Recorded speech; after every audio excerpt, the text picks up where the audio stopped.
Hi, and welcome to the Professional Yappers podcast, where we explore trauma and treatment across different populations. We are your hosts. My name is Rajni Gupta. And I'm Lauren Benton. Today, we're diving into the topic of psychological abuse in the context of domestic violence, also known as DV, or intimate partner violence, IPV. We'll explore how trauma shows up for survivors and how it can impact their lives in lasting ways. Before we get into the deep stuff, let's share a little about who we are and what brings us to this conversation. As I said, my name is Rajni Gupta and I'm a master's in counseling student at UNCC. During my practicum at an addiction recovery site earlier this year, I worked with female clients who experienced both psychological and physical intimate partner violence. Some of my male clients also grew up in households with domestic violence, which contributed to trauma and hence substance use. This topic is incredibly important to me, not only professionally, but also personally. Thanks for sharing that, Rajni. I'm Lauren Benton, a third-year counseling doctoral student at UNCC. In my counseling experience, I've worked with adult women who are processing their experiences of IPV and also children who have witnessed domestic violence and they present with significant trauma. It's a heavy, complicated issue, but it's one I'm passionate about shedding light on. Let's look at the signs. Let's start with the questions for our listeners. Does any of this sound familiar? Maybe it's something you've experienced or noticed in someone close to you. The first is your partner never takes responsibility. Second, they isolate you from friends or family. Third, they blame you for everything, even their own behavior. Fourth, you walk on eggshells, constantly trying not to upset them. Fifth, they control your money or decision.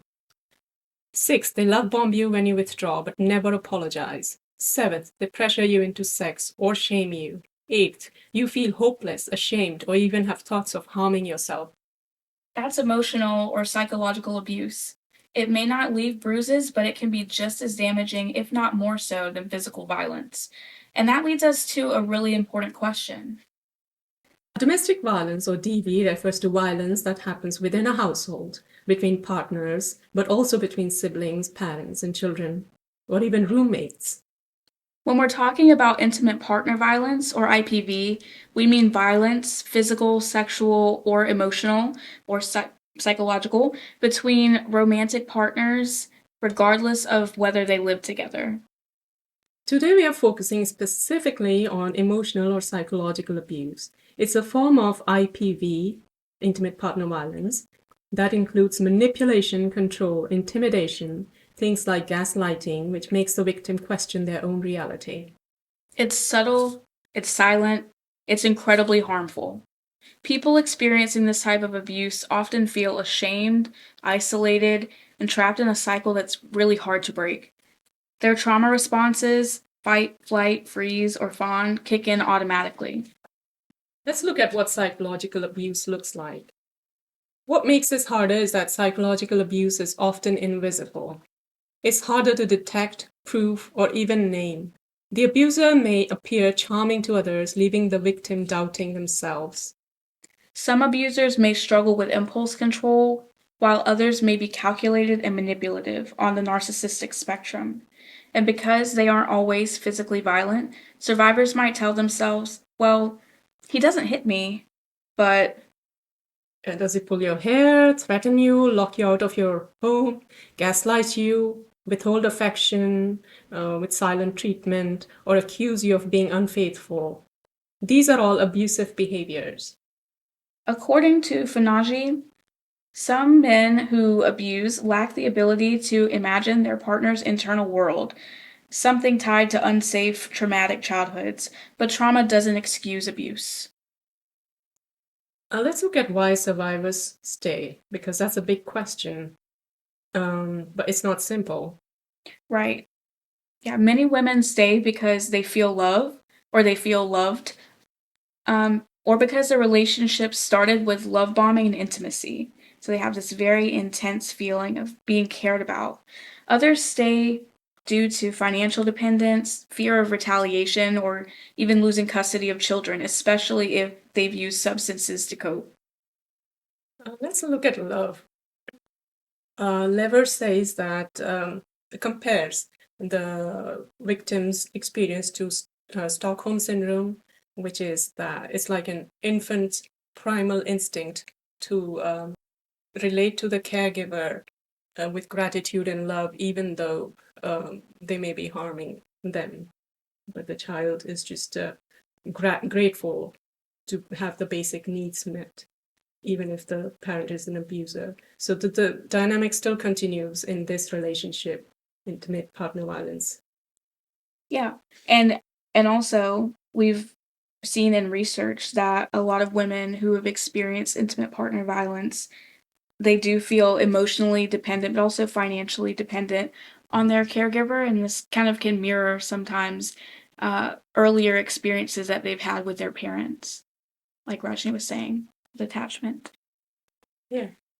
This shame, fear of being alone, cultural expectations, or a lack of support. It takes on average 7 attempts for a woman to leave an abusive relationship for good.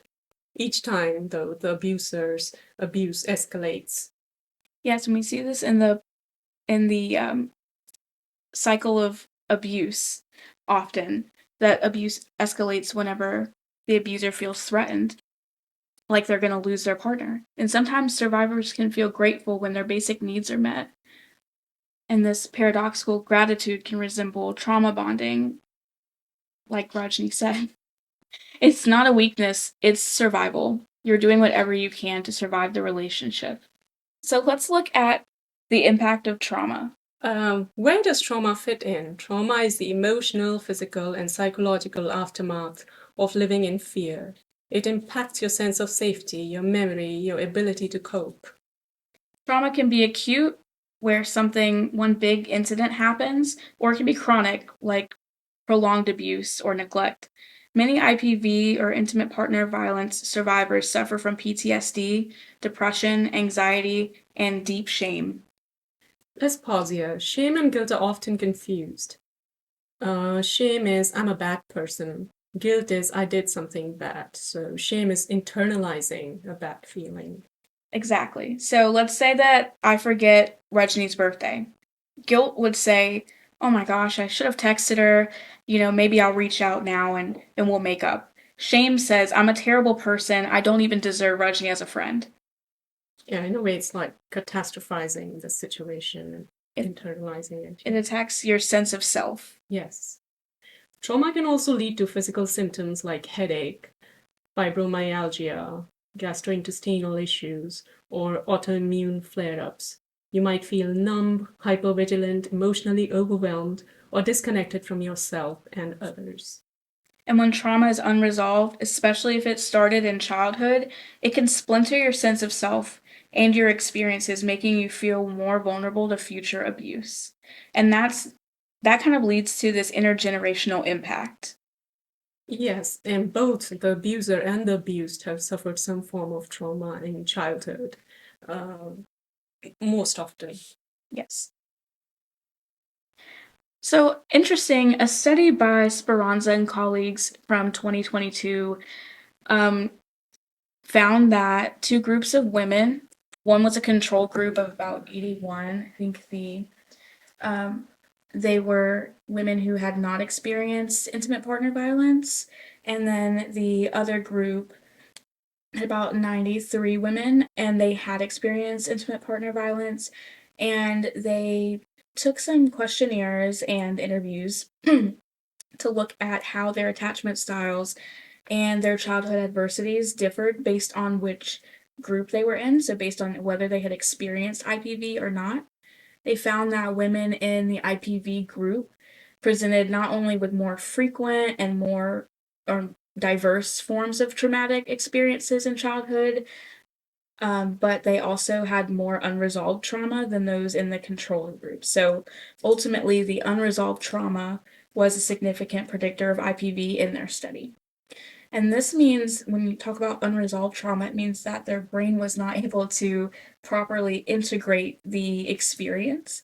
So the cognitive, the sensory, the emotional pieces, those impacts weren't stored normally, and they're kind of splintered throughout the brain.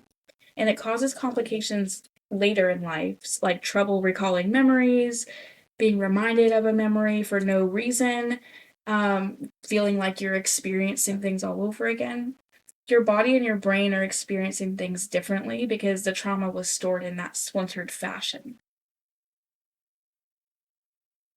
Imagine experiencing something like this where you have a hard time recalling certain details, or your amygdala, the part of your brain that regulates emotion, is hyperactive and you're always on guard.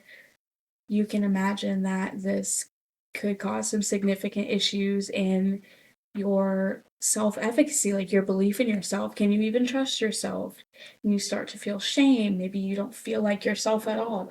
There are so many psychological impacts that come from experiencing a trauma and not healing from it, essentially. Okay, essentially, the victim loses herself in the relationship. She develops an overwhelming need to pacify the batterer in order to survive. She adopts the batterer's perspective of the world, what we call identity diffusion. She feels intense feelings of gratitude toward the batterer, kind of like the Stockholm Syndrome we talked about. She rejects offers of help or rescue, which she may believe could aggravate the batterer, which often leads to the victim calling 911, and when the police arrive and they handcuff the perpetrator, the victim will then protest the police and would want the batterer to be freed again. So you're saying that the victim isn't quite sure where she's going to find safety next, so she's more likely to protect the batterer rather than, it's kind of that concept of the devil you know versus the devil you don't. She's been taught, I can't live without this person. That's what she's been told, and her self-efficacy is deflated, so she's not sure if this person is removed, either theoretically I believe that I can't be without them, or even that could be true financially. If they go to jail, if they are imprisoned, they might not be able to survive without them. So that might be true because of the dependency created. Mm-hmm. I agree, and often because a woman is isolated from her other support systems, the perpetrator is really the only support system, and because the perpetrator is hot and cold, or alternates between hot and cold, sometimes he's love bombing, and those moments mean a lot to her. That's what keeps her in the relationship. So that's probably what she's not willing to give up, apart from also being threatened by. So it's a very complex relationship. Yeah, very complex. So I want to talk a little bit about how trauma can be stored in your body, and also a little bit more about what is trauma. So trauma can be one experience, and it's very overwhelming. Oftentimes people who have experienced a traumatic event, their response to it is that they don't feel safe, and they're worried that they're going to lose their life, or someone close to them is going to lose their life. So there's this really intense feeling of danger, or like something is going to hurt you. And what trauma is actually not the event itself, but it's the body's response to the event. So I might experience something, and Rajni might experience something. The same thing could really bother me, and I could have considered that a trauma, and Rajni could have been totally fine with whatever the experience was. It's a response that is the trauma piece. And it has to do with your own self-efficacy, a sense of helplessness, or can I control the situation? Absolutely. Okay. So let's look at how do survivors begin to heal. The first step is safety. Basic needs must be met before real trauma work can begin. Finding a trauma-informed counselor is crucial. You need someone who understands the legal, emotional, and cultural complexity of IPV. Shelters can offer safety, especially when family or friends can't. I agree, because family and friends may not even believe the victim because the perpetrator is often so charming. Friends and family cannot fathom that this might have happened to the victim. Yes, and also the this could, as this is an intergenerational issue, your parent or someone in your family might not even understand that this is abuse. They might normalize it. Exactly. Yeah. And also, you mentioned legal. I think it's important too, because often these victims are kind of transitioning from being a victim to a survivor, and they are probably separated, and so they have legal issues that have to do with custody and post-separation support, etc. So yeah, a counselor who can connect the survivor, victim, survivor at this point to these resources is important. So before trauma work can begin, yes, we connect them to supports. And the next thing we do is resource them with coping skills before they can begin the remembering and the reprocessing part, because sometimes it becomes really, really hard for the person to tolerate the intensity of the emotions that arise out of the remembering. Approaches that are often helpful include EMDR, which is eye movement desensitization and reprocessing, CBT, which is cognitive behavioral therapy, DBT, which is dialectical behavioral therapy, and mindfulness-based stress reduction. Survivors benefit from validation, assertiveness, training, and gentle but consistent support. And going back to the resourcing with coping skills, I meant like breathing. Breathing can help. But in the beginning, when they start out, even breathing can feel a lot, like the silence, the quietness can be very, very disconcerting. So they're not used to having that space to think about themselves. yeah. So we kind of pace it out, gradually. We do it with them. And, art therapy and other things can be used too. Yeah. So those are resources for victims or survivors. For perpetrators, the Duluth model and group therapy, or the Duluth model in addition to therapy, could be a good starting point. But I want to raise an ethical question for our listeners. Do you think that explaining a perpetrator's behavior through trauma can lessen their accountability? And by that, I mean, if we understand that the abuser or the perpetrator has also experienced significant trauma, and we begin to look at them as a victim themselves and we begin to treat them, does that lessen their accountability? I wonder what you guys think. What do you think, Rajni? It's a tough question. As counselors, we have our own biases against people who have hurt, someone. I feel like we still have a responsibility to work with this population, because otherwise we are doing disservice, not just to the victim survivors, but humanity in general. We can't ignore that the trauma behind the abusive behavior is real, And when we work with the abusers or the perpetrators, it comes to the fore and it helps the person recognize the dynamic from which they're operating from, defenses, they need attention, they get angry because they don't know how to regulate their emotions. And so those things, if they can be taught these, coping skills when they're triggered or when they're angered, they can, grow into caring adults. And victims need to see that harming others has consequences. So they must also be taught empathy. Like, we talked about mentality earlier, where they are unable to see what the thoughts of the victim might be. But once we can teach them empathy, perhaps, we can help both the abuser as well as the victim survivors. Yeah. In other words, creating awareness and putting this information out there and the resources out there to serve not only victims, but also the perpetrators who were victims before. We are kind of interrupting that cycle. The cycle, yes, the generation cycle. Yeah. Wow, what important work. Yes. So we're not only helping the victims and the abuser, but also the children in the family. That's right. The children who are sometimes traumatized by the domestic violence and then grow up to be these perpetrators. Yeah.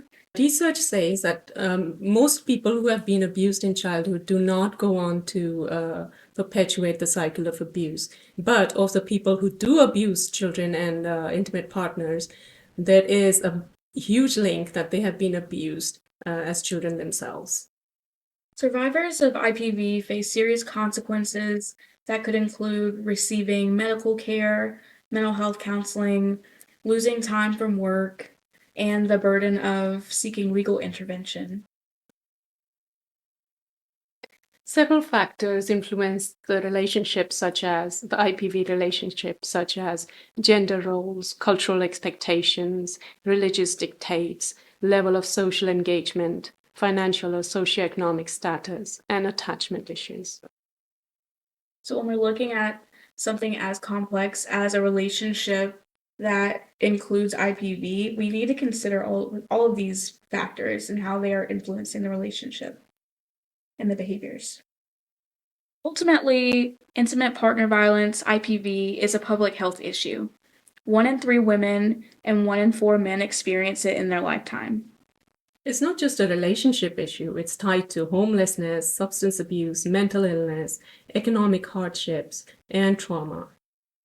Yeah, and if anyone's wondering, like, how do these things all connect? Well, if you have a partner who is financially controlling the household and you want to leave, you no longer have resources, you no longer have the finances, you might not even have a home.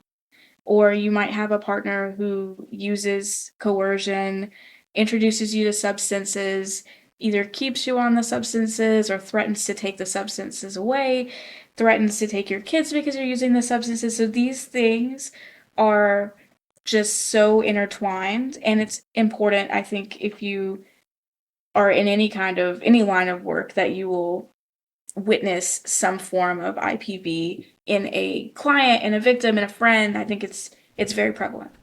Yes, it is more prevalent than we know. Because on the surface, everyone puts on this mask, but behind closed doors, it's quite common. And as a society, we need to get better at recognizing these patterns. And the first thing is validate the survivor, because the survivor has been invalidated so many times. Her own sense of self and reality are skewed. So validate survivors and intervene early and empower them. That's a huge one. Oof. Now, this was a heavy one. Thank you so much for spending your time and emotional energy with us today. If you or someone you know is experiencing IPV or intimate partner violence, please know you're not alone. We have listed resources and references in the episode description. We'd love to hear from you. Let us know your questions, your reactions, anything that we didn't cover that you wished we covered, or anything that you want us to cover next. Until next time, stay informed, stay safe, and remember, we yap because it matters. We hope you'll listen to us yap again soon.